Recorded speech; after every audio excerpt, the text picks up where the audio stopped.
si se prescindiera de ella para hacer un servicio a una determinada sensibilidad, o quizás solamente sensiblería, desaparecería con ella todo un sistema de observaciones y puntos de vista indispensables.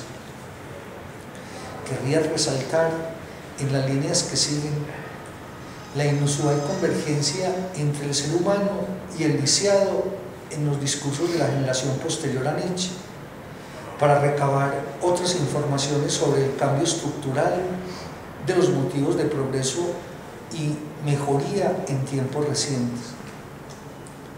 Mostraremos aquí en qué medida el discurso sobre el hombre se asienta en el siglo XX sobre premisas antropológicas que hablan de un ser lisiado. Mostraremos aquí en qué medida el discurso sobre el hombre se asienta en el siglo XX sobre premisas antropológicas que hablan de un ser lisiado, y cómo esa antropología del ser lisiado se trueca espontáneamente en una antropología de la obstinación. En ella, el hombre aparece como el animal que tiene que avanzar porque hay algo que se lo obstaculiza. El verbo asentarse me suministra la palabra clave para el informe con el que prosigo las exploraciones impulsadas por Nietzsche y, en cierto modo, también la reflexión sobre el torso mutilado introducido por Rilke, acerca del astro donde viven seres ejercitantes. En 1925, 2 antes de la obra de Heidegger, Ser y Tiempo, y 3 años antes de la de Schiller, El puesto del hombre en el cosmos, aparecía en Luz Memoir Bibliothek de Stuttgart un libro con el título tan divertido como chocante, Das Pedisple, que traduce su profe. Das Pedisple has den Leben. El pediescrito de las notas de la vida de un sin brazos en 30 fotografías. Yo traje al señor. Ajá. Ah, sí, la imagen. Las imágenes de... Qué bien.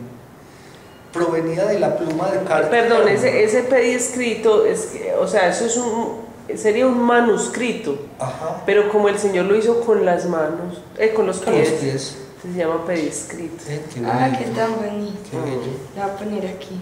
Provenía de la... Darle para Claro, linda, sí. Es que hay unas limpiezas.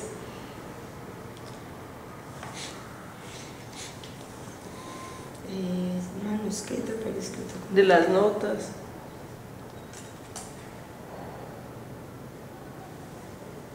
De la vida de pues en nuestras palabras sería de un manco, pues no sé cómo se llama el que no tiene brazo. Sí, mancos. Pero manco es hasta acá, ¿no es? Sin brazo. Pues es hasta antebrazo. aquí. Yo no sé cómo se llaman en nosotros los que sin brazos. Y ahí es sin brazos. Sí, yo es brazo, yo no sé sin, pues, o perdido. En 30 figuras. Provenía de la pluma de Karl Hermann, nacido en Prusia Oriental en 1848 y muerto en 1929. El escrito había sido mecanografiado de facto, con el pie y con ayuda de un punzón. No cabe duda de que Junta, sin quererlo, merece tener un sitio en el panteón de los virtuosos de la existencia. Se cuenta entre aquellos que han sabido hacer mucho de sí mismos, aunque a la vista de las condiciones de partida, todo indicaba que él no podría hacer de sí mismo absolutamente nada o muy poco. Aunque a la vista de las condiciones de partida, todo indicaba que él no podría hacer de sí mismo absolutamente nada o muy poco. A los 6 o 7 años, el niño, que había nacido sin brazos, descubrió casualmente la posibilidad de tocar el violín con tal que éste fuera fijado en un cajón asentado en el suelo. Con una mezcla de ingenuidad y tesón, se enfrascó en la mejora de ese método ideado por él de tocar el violín con los pies. El pie derecho tenía que hacer las veces de la mano que pone los dedos sobre las cuerdas del instrumento, mientras que el izquierdo se encargaba del arco. Mira que es al contrario. Ajá. Pues normalmente uno no toca el violín así, sino Ajá. así. Ajá. La de la izquierda son las que tocan el... El diapasón. Bueno, eso. Pues, pero puede ser que él lo hacía con los pies así, o puede ser la traducción, ¿sí? No, ahorita yo traje unas fotos, pero no hay internet. Ay, aquí sí es El fregado joven ese hizo verde. sus ejercicios con tal constancia que tras asistir a los cursos del Instituto de Secundaria de Königsberg, fue admitido en el Königsberg. Conservatorio de No, Leipzig. Qué bonito. Allí alcanzó, con un enorme trabajo, ¿Dónde era grados Cano? notables de Y virtuosismo. allá era Cano. Su repertorio se amplió, incluyendo pronto piezas musicales de suma dificultad. Normalmente, la ejecución violinística de este minusválido muy difícilmente hubiera podido lograr ni de lejos, practicada de forma usual, la atención que le fue dispensada por lo inverosímil que resultaba toda aquella acrobacia. Un empresario de variedades no tardó en interesarse por lo que hacía Junta. A partir de 1868, aquel joven, todavía menor de edad, inició una serie de giras de conciertos que lo llevaron, después de estancias intermedias en provincias alemanas, a las unidades principales de Europa e incluso luego a las de ultramar. Tocó, entre otros sitios, en Viena, donde fue presentado a los directores de orquesta Johann Strauss y Michel Sierer. En Múnich causó gran impresión sobre el bávaro húngaro Joseph Gunn, director de una orquesta militar, el rey del vals, al interpretar en su presencia el Hydropan Walzer, que traduce, es un... El vals del agua que, o paten, hidropaten, yo no sé cómo se traduce ese hidropaten. que él acababa de componer. Gull quedó sobre todo atónito por la ejecución a doble cuerda con los dedos de los pies. Tras un concierto en Budapest con la Rodoutesal abarrotada, habría celebrado su virtuosismo el propio Franz Liszt, sentado allí en la primera fila. Le habría dado una palmadita en la mejilla y en la espalda y testimoniado su reconocimiento. Juntan anota al respecto que fue lo que me hizo dudar de la autenticidad de su entusiasmo, porque me pareció tan puro teatro.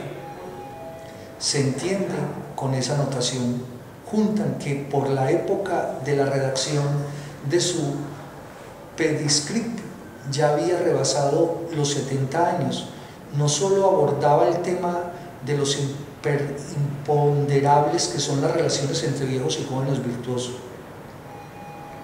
Las preguntas que se hacen, puestas por escrito medio siglo después de la escena descrita, tenían importancia como síntoma. Le recuerdan al autor un tiempo lejano en el cual todavía no se había borrado la ilusión de que podía ser tomado en serio como músico y no como una mera curiosidad. Ay, interesante eso. En el gesto paternal y compasivo de Liszt seguía sintiendo el autor, 50 años después, el frío hálito del desengaño. Liszt, que había sido él mismo un niño prodigio, sabía por experiencia qué tipo de vida espera a toda clase de virtuosos. Tanto más tiene que haber barruntado qué cosas le esperaban a un joven que se pone a viajar por el mundo como vencedor de una extravagancia de la naturaleza. Es un cliché ampliamente difundido entre biógrafos decir que frecuentemente, tras unos años iniciales plenos de fatigas, su héroe ha conquistado el mundo. Esta maniobra la hace suya Juntan en el modo de presentarse a sí mismo al contar, poniendo una anécdota tras otra, la saga de sus años triunfantes como un extenso informe de viajes de ciudad en ciudad, de un continente a otro.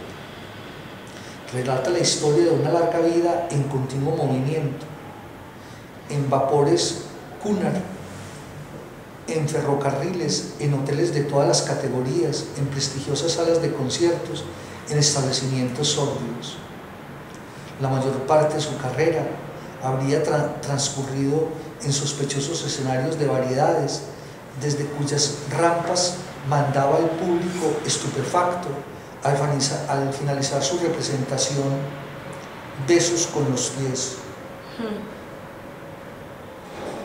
El ruido fundamental de la vida pública de Juntan parece haber sido el de los aplausos de los sorprendidos con su actuación.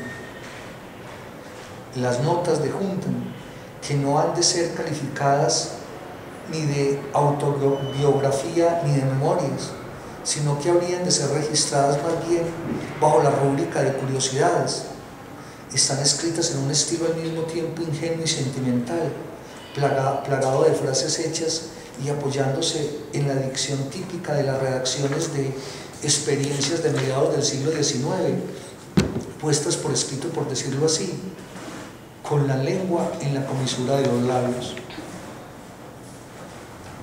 En cada página de Pedescript, el autor expresa su convicción de que el éxito de su libro se revela en una colección rebosante de situaciones pintorescas vividas por él. Juntan despliega sus tesoros como un escritor de viajes de la época burguesa. Despliega sus tesoros como un escritor de viajes de la época burguesa. El primer concierto, la primera bicicleta, la primera desilusión. Al lado de eso pululan en el relato observaciones estrafalarias. Una corrida de toros donde el toro empitonó a varios toreros. ¡Qué bien! A mí, ¿por qué me causa tanto placer escuchar eso? ¡Ay! Empitonó a varios de sus toreros. Un tragador de sables, que se hería la garganta con un paraguas. Hembras de todas las edades vistosamente pintadas en La Habana de 1873, mientras se posaba sobre todo un soplo de decadencia. También danzas de negras. Veíamos lo más prohibido que se puede imaginar: una comida de lagartijas en México, entradas agotadas en Valparaíso. El sol se metía lentamente en el océano Pacífico, como si le costara separarse. 7 horas flotando en el agua sin ponerme de espaldas, cuya consecuencia fue una grave quemadura solar. Encuentro en Düsseldorf con un retratista sin brazos, un compañero de destino que pintaba con una pierna. No paraba de preguntar y responder, rebosaba alegría de vivir y arrogancia. Nuestras charlas, sin embargo, eran frecuentemente profundas. La muerte de la madre, había dentro de mí algo que rezaba. ¿Qué es lo que rezaba? Ni lo supe entonces, ni lo sé ahora. Actuaciones en Oriente, donde los seres humanos presentan características más marcadas. Solo el relato de mis experiencias más llamativas llenaría volúmenes. Decepción en el sepulcro de Cristo, donde parece haberse dado cita los canallas más abyectos de la tierra. Prisión en el Cairo, envenenado de nicotina en Viena, disparo de rifle con el pie en San Petersburgo, en presencia del zar Alejandro III, de artista convidado en Managua, en León de Nicaragua. La ciudad de León llevaba la impronta del retrato. Un cometa sobre un cometa sobre Cuba. Participación en una película titulada Hombres sin brazos. Rumbo a Nueva York a bordo de Elbe, donde viajaba también Gerald Hauptmann, que mantuvo una breve conversación con el artista, y luego el Nuevo Mundo. El americano brinda a lo que se sale del ordinario un interés estimulante.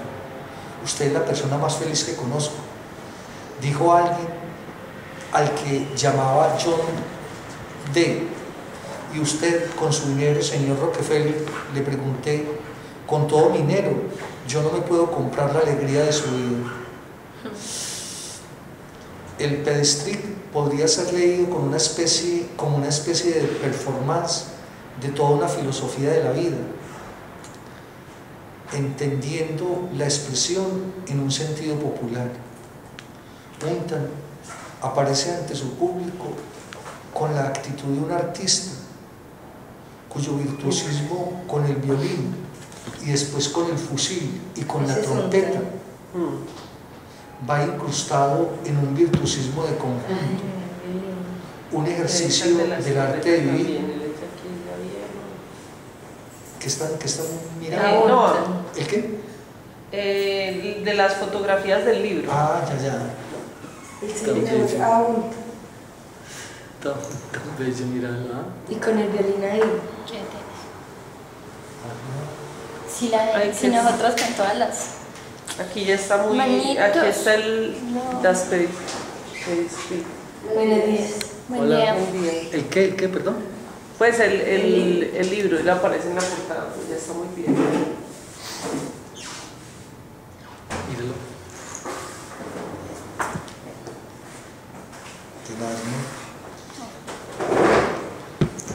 Untan aparece ante Ay, su muy público. viejo.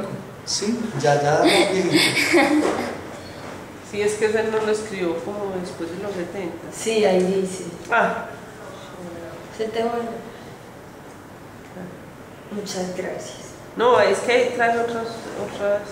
Otras imágenes. Sí, la de la escopeta. ¿no? Mostrame la de la escopeta, ¿la tienes ahí? Por... Sí, Está cargando. es que la devolví.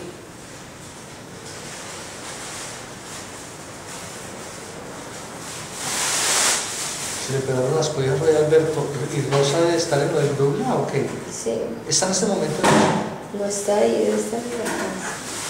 La tenemos que llamar a ver si le vamos a leer los estados de las 8 de la mañana. Hasta las 8 de la mañana nomás. Y hasta ahora viene a decir que en qué le ayudamos. No, yo ayer me acosté a las 12 haciéndole una tarea. Pues haciéndonos una tarea porque es que... Oye, ¿por qué hasta las 8 de la mañana? Porque era de taller. Y la pidió permiso para entregarlo. Yo no voy a tener pues, tiempo a hacer lo mismo. No, pero es que lo que ella tiene que mandar es una cosa al Brugla. Por eso, pero se alimenta con el... No, pero es una cosa solamente de la universidad. Porque la universidad va a presentar los grupos a conciencias. Entonces había un plazo de entregar como una actualización de una información sobre el grupo hasta ayer. Entonces Rosa pidió permiso como es a la universidad para entregarlo hoy. Y ayer trabajamos en eso. Y ya nos dijo que nos pusiéramos las pilas a actualizar nuestro CVLA porque ya para cuando ya en conciencias ahí sí hay que tenerlo todo actualizado. ¿Hasta cuándo hay plazo para actualizar el CVLA? Pues no sé, Sí. como usted sabe que ella siempre nos manda la información, como no es para presionarnos. No le Es su digo. método. Sí, mira. Sí te cargó, profe. Sí, pero no me deja Ven. ampliarlo. Y es que acá está internet y acá está el baúl. Untan aparece ante su público con la actitud de un artista. Ahí se ve muy pequeñito, pero la próxima vuelve. Ahí está donde está escribiendo el manuscrito. Como escribí en la escopeta. Qué berraquito, mira la posición. Es que este nada, mira, ya te la paso, Isa. Si ves Ah, la para foto. escribir y para disparar, qué posición tan ok. De nada. Y trata de estar muy derecho. Trata. Me lo Ese es imagino. imposible. Me lo imagino. Sí, es que hay días que le da por funcionar. Si lo ves, si es qué posición tan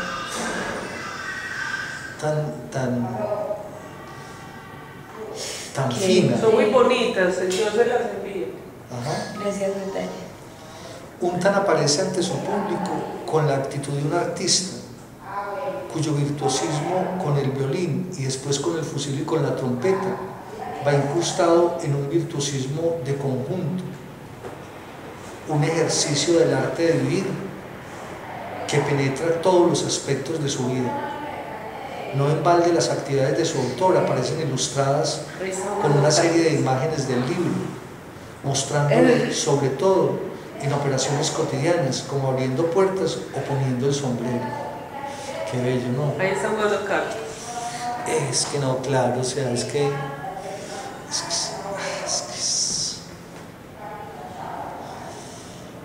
hombre se resiste. Es tremendito, mira, pues.